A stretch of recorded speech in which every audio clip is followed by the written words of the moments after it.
So ইয়ো WhatsApp, আমরা আবার এসে গেছি, কিন্তু আমি হারিয়ে গেছি, মানে হারিনি। এবার হারাবো ওরে আমি, দাঁড়া দাঁড়া দাঁড়া দাঁড়া দাঁড়া দাঁড়া দাঁড়া, জিতে গেছি।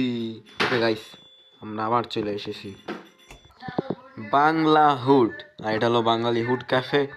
আমরা খেলবো এখন, চলো তাহলে দেখি কেমন লাগে। রাস্তায় হাঁটতেছিলাম, মন চলো একটু চানাচুর খাই, এসে গেছি চানাচুর খাতি। আরে দাঁড়া, গেমে আরে এই যে চানাচুর, এই চানাচুরের স্বাদ কেমন? আম আম আম আম। আচ্ছা চানাচুর খাবো না আমি আর, এখন একটা চা দেন তো দাদা, চা খেয়ে দিই কেমন লাগে। কি স্বাদ! এখানে ভ্যান চালানো যায়, আবার সাঁতার কাটাও যায়, কারণ এই গেমের নাম বাংলা হুড। আপনারাও খেলতে পারেন। বাই।